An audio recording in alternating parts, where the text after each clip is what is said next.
This is Greg Noyes of Pacific West Home Inspections.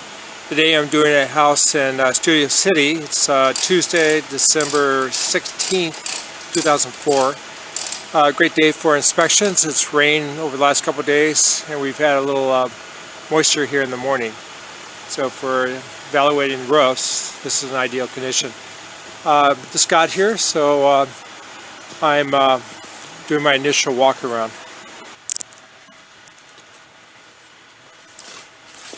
First thing I noticed is a narrow driveway to the rear of the house, and they've converted the carport into a cabana type of thing for the pool. So here you've got 7 feet, 6 inches or so to get in here. And that's from the downspout. With these rear gates here, it gives you even less space. You got 6 feet, 7 inches, and so it's basically you'd be parking in the front of the house or on the street. And here's this converted car port, and it's now used for your enjoyment for the pool.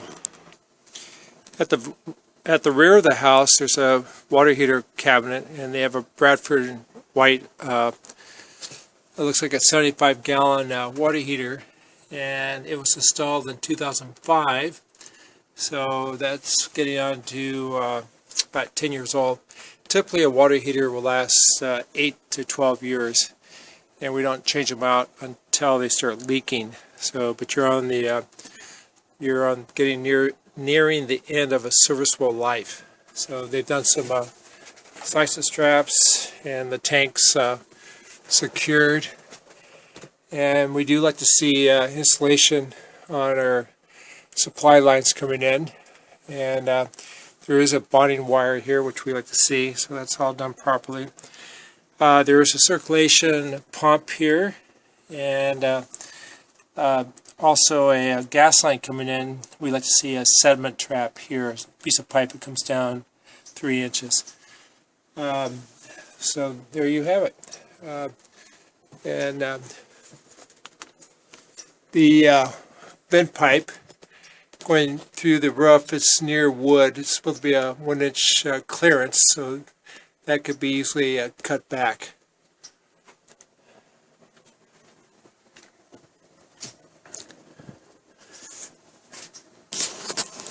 At the rear left side of the house, or left rear, the main panel, and they still have the temporary connections here. So that kind of tells me they haven't done the final sign-off.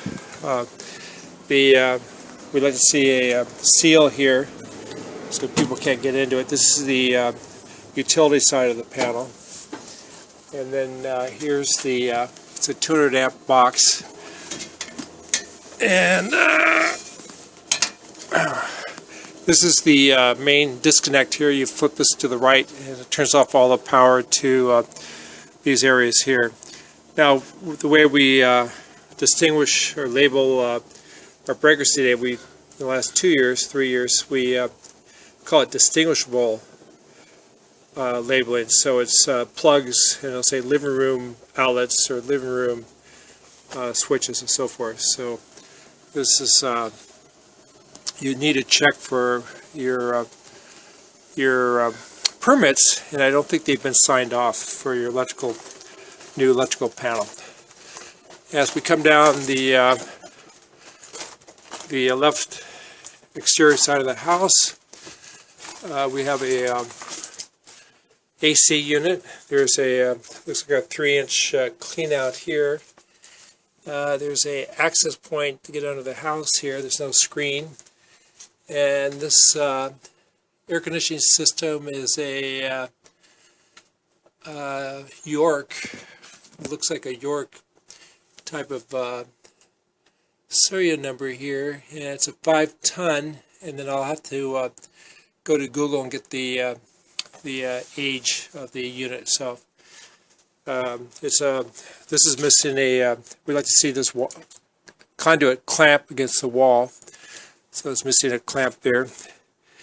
And we like to see these anchored down. This one still moves around. Now, typically, the city doesn't like them to block access to the back of the house. So there may not be a permit for this AC here. You do have access from the other side of the house. So, tight squeeze, and I'm trying to get over to the gas meter. And you can see it has a seismic gas shutoff valve here. And it's missing a strut here. We'll see a strut here to give you a little bit more structural soundness. There's something over here, but it's not doing much. So this is a seismic gas shutoff valve. On a 5.4 earthquake, it'll automatically shut off. And then if you want to manually shut it off, this pipe coming up from the soil, there's a valve stem here. My fingers, when it's up and down, it's on. And when it's 90 degrees perpendicular to the pipe, then it's off. But what's going to give you your protection is going to be this seismic, automatic seismic shut-off valve. This pipe here most likely goes out to the pool area, and there's a water line here. You have to find out if that's the main. It looks awful small for a main water line. Your main meter is at the front curb, and I'm going to see if I can follow this thing back into the house.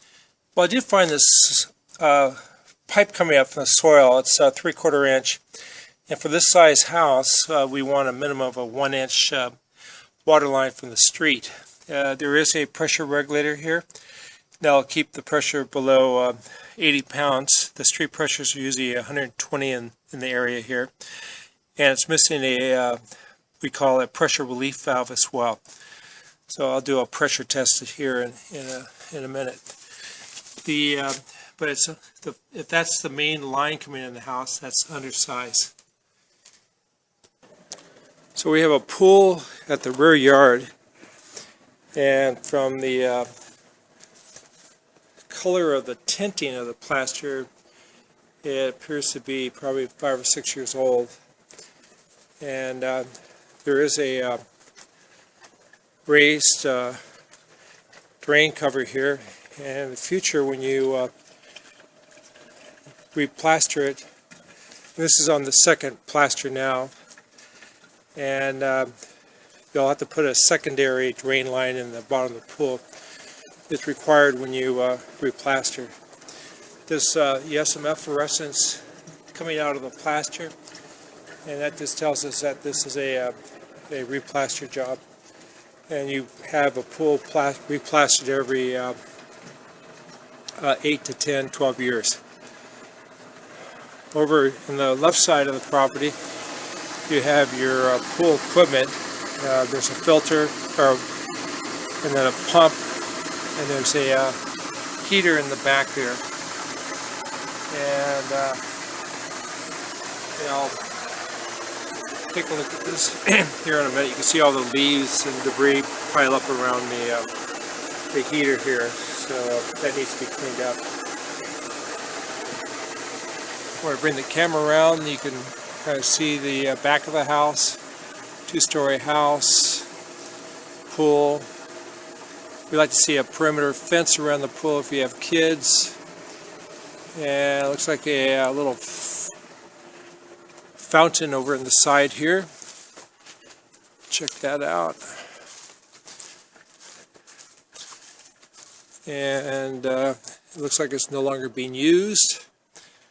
The pond is filled in with dirt. So there you have it. Next thing we're going to look at is the roof.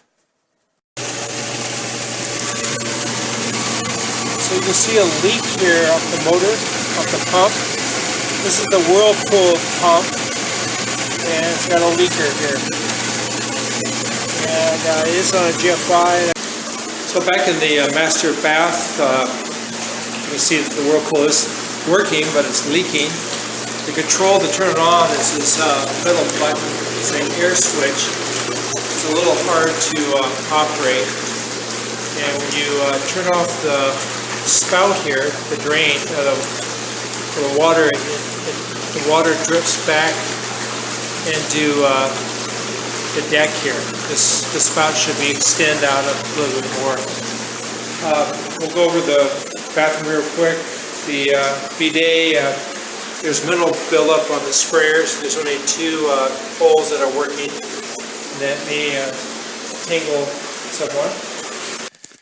So I get the whirlpool off and make it a little easier. So the door on the shower, we like it to swing out, and there is a little tile work that's sticking out, so it won't go in. But if you slam it, you may break your door. And then when you open it up, there's a creaking noise in the hinges. You hear that? So you want to have someone out here to adjust your hinges. They're not set right. And the door to the bathroom doesn't close all the way. And the mirrors here are deteriorated silver handles. And probably the biggest safety issue here is the glass or mirrored switch plate. There's some broken areas here, and that'll catch a finger.